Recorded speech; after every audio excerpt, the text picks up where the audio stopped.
इन्होंने जो कानूनों में संशोधन किए हैं, जिसके आधार पर बयानबाजी के आधार पर इन्होंने अरविंद केजरीवाल जी को हिरासत में रखा हुआ है। आप सोचिए, ना कोई ट्रायल है, ना कोई एफआईआर है उनके ऊपर, ना हमारे किसी नेता से 2 साल की चवन्नी की रिकवरी हुई। इनका एनफोर्समेंट डायरेक्टोरेट कितनी पुअर इन्वेस्टिगेशन करता है कि 2 साल में कोई एविडेंस नहीं रिकवर हुआ।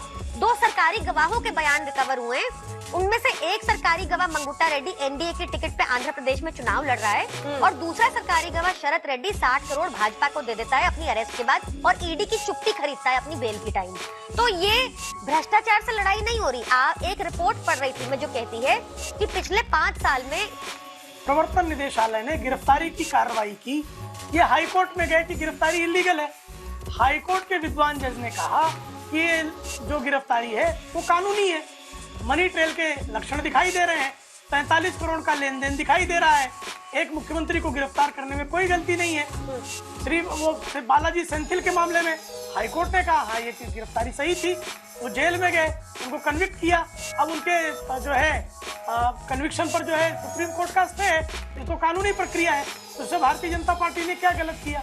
अब जो है लगातार जो लोग गिरफ्तार किए जा रहे हैं जिनके खिलाफ सबूत है। अब श्रीमान लालू प्रसाद यादव जो इंडिया अलायंस के प्रमुख जो है घटक दल है, श्रीमान लालू प्रसाद यादव के खिलाफ कन्विक्शन 5 मामलों में सजा याफ्ता है और राष्ट्रीय जनता दल के अध्यक्ष हैं। तो वो कब गिरफ्तार हुए? 97 में गिरफ्तार हुए। किसकी सरकार थी? जनता दल की सरकार थी। किसके समर्थन से थी?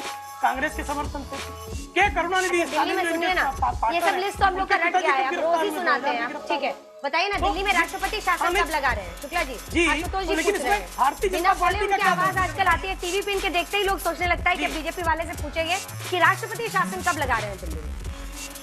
हाँ, ये तो एलजी को निर्णय लेना, भारतीय जनता पार्टी उसमें क्यों निर्णय लेगी?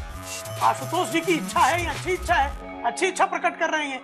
ये भी केजरीवाल के दंश के जो है घायल व्यक्ति है, तो इनका प्रश्न स्वाभाविक है। ये तो एलजी को इस पर जो है निर्णय लेना है। तो भारतीय जनता पार्टी लगना चाहिए नहीं लगना चाहिए, आप यही बता दीजिए। ठीक है, लगाना एलजी साहब को ही है, ये अच्छा हुआ आपने बता दिया, लेकिन लगना चाहिए नहीं लगना चाहिए, आप क्या मानते हैं? नहीं, अगर आम आदमी पार्टी के विधायक दल है वो दूसरा मुख्यमंत्री चुने और मुख्यमंत्री काम करे तो भारतीय जनता पार्टी को क्या आपत्ति है? लेकिन एक व्यक्ति जेल में बैठकर और झूठ इनको बार बार बोलना पड़े, फर्जीवाड़ा करना पड़े कि हमको जो है प्रवर्तन निदेशालय की कस्टडी से आदेश भेजा है, प्रवर्तन निदेशालय कहे कि सीसीटीवी बता रहे कोई आदेश नहीं भेजा है। तो ये जो फर्जीवाड़ा कर रहे हैं, इस फर्जीवाड़ा से तो मुक्ति मिलनी चाहिए, या तो हर नागरिक चाहेगा दिल्ली का। कैसे ये भ्रष्टाचार के खिलाफ जो उनकी कार्रवाई ये साजिश है, प्रियंका जी आपको बताना पड़ेगा, क्योंकि देखिए रोज आप लोग यही बात कहते हैं, लेकिन अल्टीमेटली सवाल सिर्फ एक है कि राहत जब भी आपको मिलेगी कोर्ट से मिलेगी।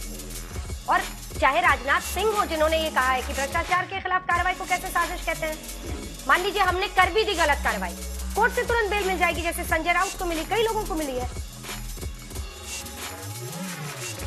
अंजना जी सभी को नमस्ते। अंजना जी, कोर्ट से तुरंत राहत, कोर्ट में समय लगता है, जैसे भगवान के यहाँ देर है अंधेर नहीं है, वैसे ही कोर्ट में भी टाइम लगता है। और इन्होंने जो कानूनों में संशोधन किए हैं, जिसके आधार पर बयानबाजी के आधार पर इन्होंने अरविंद केजरीवाल जी को हिरासत में रखा हुआ है। आप सोचिए, ना कोई ट्रायल है, ना कोई एफआईआर है उनके ऊपर, ना हमारे किसी नेता से 2 साल की चवन्नी की रिकवरी हुई। इनका एनफोर्समेंट डायरेक्टोरेट कितनी पुअर इन्वेस्टिगेशन करता है कि 2 साल में कोई एविडेंस नहीं रिकवर हुआ। 2 सरकारी गवाहों के बयान रिकवर हुए, उनमें से एक सरकारी गवाह मंगुट्टा रेड्डी एनडीए के टिकट पे आंध्र प्रदेश में चुनाव लड़ रहा है और दूसरा सरकारी गवाह शरत रेड्डी 60 करोड़ भाजपा को दे देता है अपनी अरेस्ट के बाद और ईडी की चुप्पी खरीदता है अपनी बेल की टाइम। तो ये भ्रष्टाचार से लड़ाई नहीं हो रही। एक रिपोर्ट पढ़ रही थी मैं जो कहती है कि पिछले 5 साल में इंडिया में भ्रष्टाचार और बढ़ गया है, करप्शन और बढ़ गया है। और ये आप जाके किसी भी ग्राउंड पे किसी से पूछेंगी तो वो आपको बताएगा कि हर स्तर पे भ्रष्टाचारी बंगारू लक्ष्मण की पार्टी ने भ्रष्टाचार फैलाया है। जब प्रधानमंत्री मोदी कहते हैं भ्रष्टाचार खत्म करेंगे, तो उनका कितना क्लियर मॉडल है। Adarsh scam, Narada scam, Vyapam scam, लुई वाटर स्कैम, आप कोई बड़े से बड़ा स्कैमस्टर उठा लीजिए, आज सारे प्रधानमंत्री मोदी के साथ हैं। अजीत पवार को 70,000 करोड़ का घोटालेबाज बता रहे थे, 2 दिन बाद वो भाजपा में शामिल हो जाते हैं। तो ये एक ऐसी पार्टी है भाजपा जो ईडी के थ्रू भी अब उगाही करने लगी है, वसूली करती है। आपने देखा होगा इलेक्टोरल बॉन्ड स्कैम, जिसको सब बता रहे हैं कि स्वतंत्र भारत का सबसे बड़ा स्कैम है। 40 कंपनियां ऐसी हैं जो लॉसेस में थी या बहुत कम प्रॉफिट कमाती थी, वो इलेक्टोरल बॉन्ड के जरिए इनको पैसा दे रही है। कैसे दे रही है? शेल कंपनीज क्रिएट की इन्होंने, जो शेल कंपनीज मोदी जी कह रहे थे कि शेल कंपनी सारी बंद हो गई, झूठ था वो भी। सारी बातें जुमला निकलती हैं भारतीय जनता पार्टी की। जैसे इन्होंने कहा था 15 लाख आपके अकाउंट में आएगा और नहीं आया, वैसे ही इनकी भ्रष्टाचार खत्म करने की भी स्कीम है कि सारे भ्रष्टाचारी भाजपा में शामिल हो गए हैं। अभय दुबे जी देखिए, राहत तो कोर्ट से ही मिलेगी लेकिन मेन सवाल यह है कि क्या प्रधानमंत्री नरेंद्र मोदी जब कह रहे, क्योंकि भ्रष्टाचार की ही मौत में नहीं बोलूंगी, भ्रष्टाचार की ही बलि एक तरह से आपकी पार्टी चढ़ी पिछले 2 चुनावों में। भ्रष्टाचार के ही मुद्दे पर प्रधानमंत्री नरेंद्र मोदी ने कांग्रेस पार्टी को घेरा और आप लोग घिर गए उसमें। हालांकि राफेल का मुद्दा आपने 19 में उठाया था लेकिन काम नहीं आया। अब ऐसे में पीएम ये कह रहे हैं, आपको नहीं लग रहा है कि उन्हीं का जो उनकी छवि है, उनका जो ये नैरेटिव है वो ज्यादा मजबूत होकर लोगों के बीच में जा रहा है? जी 70,000 करोड़ से किया मुंह काला हो, आदर्श में डाका डाला हो, या शारदा नारदा का घोटाला हो, या कोयले से किया हाथ काला हो, पुरानी चोरी चकारियों के, भ्रष्टाचारियों के सब पाप धुल जाएंगे। आइए भाजपा की वॉशिंग मशीन में सारे दाग धुल जाएंगे। प्रधानमंत्री जी, मैं सुन रहा था आपने कहा 4 जून के बाद एक्शन लूंगा। ये 10 साल में क्या किया? ये 2015 की चिट्ठी है, मेहुल चोकसी से प्रारंभ होता है ये क्रम। कितनी तारीख की है? 7/5/2015। कोई एक्शन नहीं लिया। पीएमओ को टैग करके ये चिट्ठियां लिखी गई है सीरियस फ्रॉड इन्वेस्टिगेशन ऑफिसर्स को। उससे लगा करके संदेशरा बंधु से लेकर विजय माल्या से लेकर ऋषि अग्रवाल, सारे 5,35,000 करोड़ रुपए के बैंक ट्रांसफर। ये जितनी भारतीय जनता पार्टी में ज्वाइन करा रहे हैं ना, ईडी ने मारा छापा और कहा बुला रहे हैं बड़े पापा। रोहन गुप्ता को कौन सा छापा लगा? सुनिए ना, मैं सब बता रहा हूँ सिलसिलेवार। अभी घाव दिख रहा है अभी तापस आपके साथी क्यों छोड़ के? नहीं, रोहन गुप्ता पे अभी तापस अभी भारतीय जनता पार्टी में शामिल हुए हैं। अभी मैं सिलसिलेवार फोन खोलूंगा, मत चिंता कीजिए। रोहन जी का भी कोई केस लाया? सबके सारे इस जो भारतीय जनता पार्टी के हमाम में गए हैं सबकी पोल खोलूंगा। तापस राय अभी छापा मारा 2024 में जनवरी में।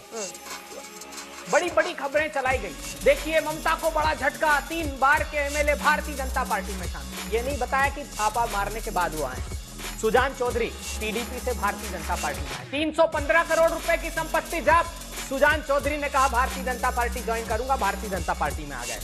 अशोक चौहान, मुकदमा भी है जिसको प्रधानमंत्री जी कहते थे कि विधवाओं की, सैनिकों की विधवाओं की संपत्ति खा गया, इसको जनता माफ करेगी क्या? प्रधानमंत्री जी आपने शरण में लेकर माफ कर दिया। दिगंबर कामत, आपने प्रेस कॉन्फ्रेंस ली थी लुई बर्जर की, दिगंबर कामत के खिलाफ भी आज भी ट्रायल कोर्ट में मुकदमा इसका है। संजय सेठ, समाजवादी पार्टी, छापा पड़ता है, भारतीय जनता पार्टी में आता है, राज्यसभा का सदस्य हो जाता है। रनिंदर सिंह, अमरिंदर, ये नहीं बताई अमरिंदर सिंह की नहीं चिट्ठी है, अमरिंदर सिंह के सुपुत्र। आप पालते क्यों रहते भ्रष्टाचारियों को? अब वो उठाते हैं अपनी तरफ कर लेते हैं। नहीं देखिए, पालते हैं, पोसते हैं। रोहन गुप्ता जी को अभी तक आ रहे थे कुछ दिन पहले। ये तो भारतीय जनता पार्टी को ही तय करना चाहिए। गौरव वल्लभ प्रधानमंत्री आपके साथी थे, बताइए आज उनके खिलाफ का मामला बता के जाइए। उनका प्रोफेशन है, कोई मिशन नहीं है। वो कांग्रेस पार्टी में सिद्धांतों के तहत नहीं आए। अगर सिद्धांतों के तहत आए तो अंतिम सांस तक, जिस प्रकार अभय दुबे प्रतिबद्धता दर्शाता है कि एक क्षण हमने संकल्प लिया है कि हमारी राजनीतिक दल में किसी सत्ता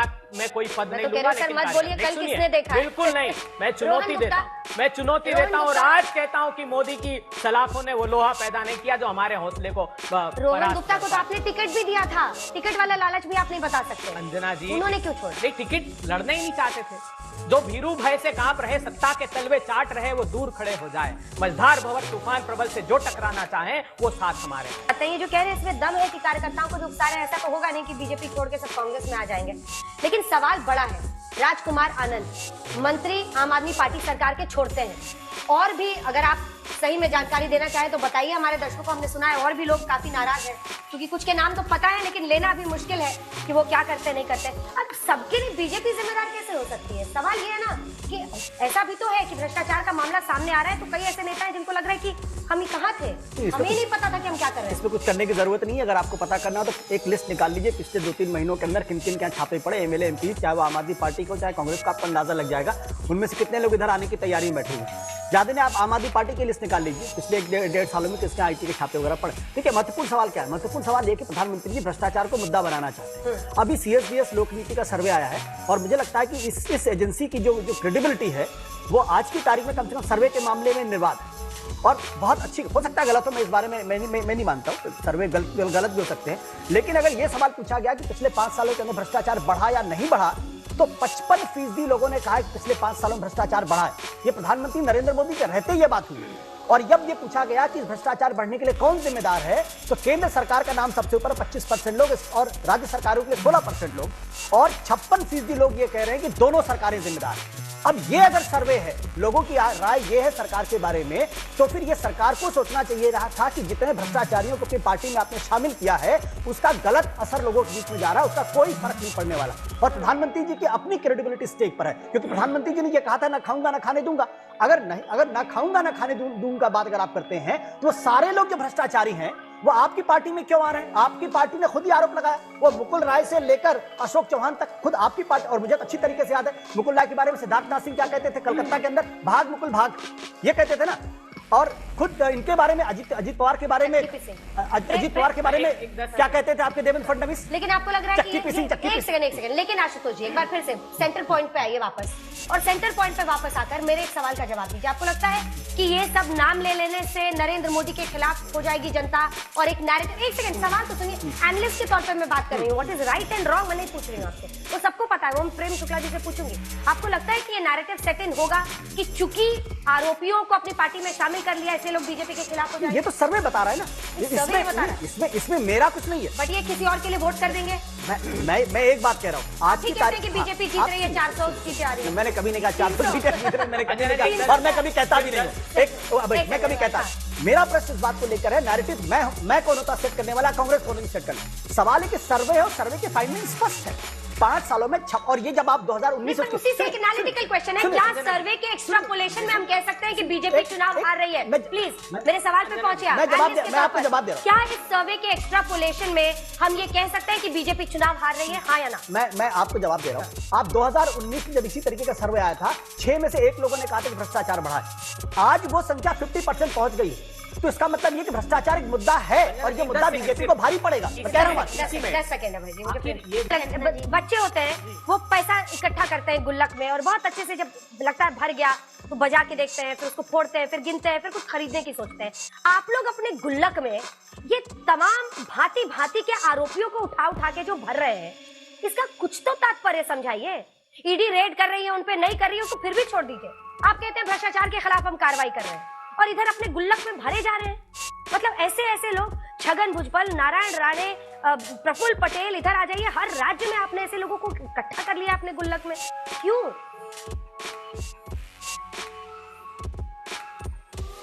पूरे 17 मिनटों तक जो है भारतीय जनता पार्टी के विरोध में 3 लोगों ने बोला, और मुझे विश्वास है कि निष्पक्ष एंकर अंजना जी मुझे 1 मिनट 17 मिनट सर, घंटे नहीं। हाँ बोलिए सर। जी धन्यवाद जी। 17 मिनट मैंने 17 मिनट का, सॉरी 17 मिनट जी 17 मिनट बोले क्षमा कीजिएगा अगर मैंने घंटे कह दिया। 17 मिनट। हाँ नहीं, मैं आपसे रिक्वेस्ट करूंगा कि पहली बात तो 17 मिनट बोले। बोले नहीं, उतना मुझे आवश्यकता नहीं साहब, 1.5-2 मिनट ही काफी होगा, क्योंकि मुझे सत्य बोलना है, झूठ तो बोलना नहीं है। झूठ जो है कम शब्दों में नहीं बोला जा सकता, सत्य जो है कम शब्दों में ही बोला जा सकता है। सत्य के साथ ही जो है उसकी अच्छा पक्ष होता है, कम शब्दों में रखा जा सकता है। देखिए अब इनके साथ संकट ऐसा है, श्रीमान अभय दुबे जी को मैं पहले इनको प्रणाम करता हूं। इन्होंने कहा भारतीय जनता पार्टी के कार्यकर्ता देवतुल्य है, निश्चित तौर पर हमारे कार्यकर्ता देवतुल्य हैं, और कांग्रेस को इन्होंने कीच का कुंड माना, काजल की कोठरी माना। आम आदमी पार्टी जो है स्वयं की पार्टी को काजल की कोठरी, कीच का कुंड मानते हैं, और आशुतोष जी भी जो है विपक्षी दलों को कीच का कुंड मानते हैं, कि उसमें इतना कीचड़ है कि भारतीय जनता पार्टी में आने पर ही वो ड्राई क्लीन होते हैं, लॉन्ड्री जो है भारतीय जनता पार्टी के रूप में ही उनको प्राप्त होती है। ये तीनों प्रवक्ताओं ने कहा। मैं आपकी जानकारी के लिए बता रहा हूँ, जितने भी नाम श्रीमान अभय दुबे ने गिनाए, एक के खिलाफ भी भारतीय जनता पार्टी की किसी भी सरकार ने, किसी भी एजेंसी ने एक के खिलाफ भी मामला वापस लिया हो तो जरा मुझे दिखा दो। एक के खिलाफ भी। श्रीमान अशोक चौहान, शुरू करता हूं वहां से, आदर्श घोटाला मामले को सैंक्शन किसने नहीं दिया? कांग्रेस के सरकार के दौरान इनके राज्यपाल ने, और उसके बाद मंत्री इन्होंने बना, उद्धव ठाकरे की सरकार में। वो इतने गंदे आदमी थे तो आपने इतने गंदे आदमी मंत्री क्यों बना दिया? अजीत पवार के खिलाफ 2019 में हाईकोर्ट के आदेश पर ईओडब्ल्यू ने एफआईआर दर्ज किया, 2021 में क्लोजर रिपोर्ट लगाई, हाईकोर्ट ने स्वीकार लिया। 2019 में भी सरकार उद्धव ठाकरे की थी, 2021 में भी सरकार उद्धव ठाकरे की थी। आपके पास नेताओं की कमी है क्या? इतने बुरे आदमी को आपने अपना मुख्यमंत्री माना? अब मुझे बोलने तो दीजिए, मुझे बात तो रखने दीजिए अंजना जी। अरे सर, आप ही बोल रहे हैं, आप ही बोल रहे हैं, एकदम आप ही बोलिए। अच्छा है, अब सारे हमला कर रहे हैं, आप भी हमला कीजिए सर, बड़ा अच्छा लगता है, लोगों को अच्छी नींद आती है। मिस्टर शुक्ला सुनिए ना, पर देखिए आप बता रहे हैं ये आरोप वो आरोप ये आरोप, अरे चक्की पिसिंग तो अभी तक सुना था ना हमने, अरे चक्की पीसिंग तो अभी सुना था ना हमें। और आप तो महाराष्ट्र के हैं, आप तो महाराष्ट्र के हैं। चक्की पीसिंग करने लायक नहीं है, ये सर्टिफिकेट किसने दिया? वो चक्की पीसिंग नहीं करना चाहिए। क्लोजर रिपोर्ट लगाकर उद्धव ठाकरे की सरकार ने जब क्लोजर रिपोर्ट लगाया तो अभय दुबे की पार्टी ने विड्रॉ क्यों नहीं कर लिया? आपके गुल्लक में वो कैसे आई ये बताइए। शिव से जो महाराष्ट्र में आपके पास नेताओं की कमी है क्या? इसलिए क्यों साफ सुथरे है? नहीं, साफ सुथरे व्यक्ति को भी हम न लें। कीचड़ ये जेल में बैठे व्यक्ति को मुख्यमंत्री बनाए, ये बेल पर बैठे व्यक्ति को जो अपना राष्ट्रीय नेता माने। 420 की केस में श्रीमती सोनिया गांधी सर्वोच्च नेता रहे। यहाँ जो क्लीन चिट पाकर भी आ जाए, और यही क्लीन चिट में क्लीन चिट अजीत कुमार को उद्धव ठाकरे ने पूरा कर लेंगे। आदर्श घोटाले में क्लीन चिट जो है अशोक चौहान को पृथ्वीराज चौहान की सरकार में दिया जाए। सुप्रीम कोर्ट में उनकी केस को जो है जो स्टे मिला, किस आधार पर मिला आप जानती है ना, कि राज्यपाल ने सैंक्शन नहीं दिया था।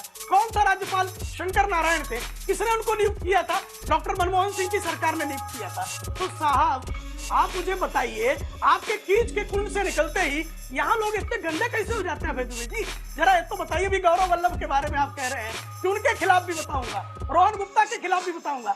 अरे अभय दुबे जी, मैं तो कई बार आपके विरुद्ध बोलते समय ये सोचने लगा हूँ अब कि पता नहीं किस दिन जो है आपको संजय मयूख जी पट्टा पहनाने के लिए खड़ा करते हैं। तो हम तो इस बारे में सोचते हैं कि कीच के कुंड में कब आपका सांस जो है घुटने लगे और हमको जो है आप जो है अच्छी जगह अपने कपड़े धुलवाने की दृष्टि से ही यहाँ आ जाए और हमको जो है पट्टा पहनाना पड़े, स्वागत करना पड़े, तो हम भी चिंता कर रहे हैं आपकी। आपको बुरा नहीं लगता रोहन गुप्ता या गौरव वल्लभ के खिलाफ बोलने में? मैं एक सवाल पूछ रही हूँ, बुरा नहीं लगता? बिल्कुल। कल तक आपके साथी थे। इन सवालों से तलाशी लीजिएगा, लेकिन एक 10 सेकंड से लीजिए। अजीत पवार, प्रियंका जी मैं आ रही हूँ, जैसे खत्म। एक अजीत पवार साहब का आप क्या कह रहे हैं? हमारे समय मुकदमा खत्म हो गया। अभी चार्जशीट से नाम आपने ड्रॉप किया है दोनों का, अजीत पवार का और सुनेत्रा पवार। आप इनको भर के रखते क्या? एक सेकंड सुनिए ना। एक से बड़े नहीं। अरे आप ये शुभेंदु अधिकारी 2021 से पेंडिंग है लोकसभा अध्यक्ष का परमिशन प्रोसिक्यूशन की, सीबीआई की। क्या झूठ बोलते हैं आप? आपने क्लोजर फाइल नहीं किया प्रफुल्ल पटेल के खिलाफ, आपने कह दिया फाइल घूम गई छगन भुजबल की। ठीक है प्रियंका जी, जितने ये मुकदमे हैं बिल्कुल नहीं। और सुनिए मेरी बात, बिल्कुल नहीं। एक बात प्रेम शुक्ला जी सुन लीजिए, अगर वो संजय मयूख जी डालेंगे ना तो 3 रंग का ही दुपट्टा होगा, उनको भी डाल दूंगा मैं। एक दिन बुलाइएगा। आप जितने आपके लोग अच्छे हैं ना आपके जैसे, उन सबके लिए तत्पर है, लेकिन ये सारे जितने हैं जिनको आरोप लगा रहे हैं आप। अच्छा अभय जी एकदम सफेद पहन के आए हैं तो कह रहे हैं अब इसमें धुलाई का कोई स्कोप ही नहीं है, सफेद पहन के आए हैं। प्रियंका जी आपकी पार्टी में भी एक के बाद एक ज्यादा लगते हैं नेताओं का पहुंचना निकलना ये साफ संकेत दे रहा है। लेकिन कब तक? सवाल ये है कि अल्टीमेटली मामला घूम फिर के वहीं पहुंच जाता है कि ये नैरेटिव लोगों में सेट इन हो रहा है जो पीएम कह रहे हैं कि भ्रष्टाचार भगाओ। मैं कहता हूं वो कहते हैं भ्रष्टाचारी बचाओ, क्योंकि किसने सोचा था आप कांग्रेस पार्टी के साथ उन्हीं सोनिया गांधी जिनके खिलाफ क्या नहीं कहा था अरविंद केजरीवाल ने, उनके साथ आप लोग हाथ मिलाएंगे और कहेंगे संविधान खतरे में है, लोकतंत्र खतरे में है, इसलिए हम साथ आए। अंजना जी आज सेंटर में एक ऐसी सरकार है, मैं फिर से रिपीट कर रही हूँ कि इतनी डेंजरस है कि एक्सटॉर्शन डिपार्टमेंट ईडी द्वारा उगाही कर रही है। ये बचाना है देश को इससे। आज कॉन्स्टिट्यूशन को लगातार ट्रैम्पल अपॉन किया जा रहा है। गवर्नर्स, लेफ्टिनेंट गवर्नर्स द्वारा चुनी हुई सरकारों के कार्य रोके जाते हैं, जनहित कार्य रोके जाते हैं। आप अभी मैं इसका भी जवाब दे देती हूँ। ये पूछ रहे थे बेशुमार झूठा पार्टी के प्रवक्ता की एक केस बता दो जो बंद हुआ हो। 11 दिसंबर 2023 को छगन भुजबल जब भाजपा में शामिल हो गए तो उन्होंने ईडी ने कोर्ट में कहा कि फाइल खो गई, केस बंद कर दो। अभय दुबे भाई बिल्कुल ठीक कह रहे थे। अजीत पवार की ईओडब्ल्यू केस 21 जनवरी 2024 को बंद किया गया। इनको कीचड़ की जरूरत है तभी तो ये खिलेंगे। अल्कोहलिक अपराधी पार्टी का झूठ यहाँ से खिल नहीं सकते। सुनिए आज राजकुमार आनंद जी को आज इन्फोर्समेंट डायरेक्टोरेट के आगे जाना था, क्या हुआ? विपक्ष सीधा सीधा आरोप लगा रहा है, उनके नेताओं को जेल में डाला जा रहा है, उन्हें फंसाया जा रहा है, उन्हें काम नहीं करने दिया जा रहा। अब सवाल ये है कि अगर वो लोग निर्दोष है तो कोर्ट से जमानत क्यों नहीं मिल रही है उनको? विपक्ष को इसका जवाब देना चाहिए, जनता और सरकार दोनों को। बेहतर ये है विपक्ष कोर्ट पे जाकर अपने बात रखे, अपने नेताओं की जमानत करवाए और सरकार को फिर घेरे इस मुद्दे में।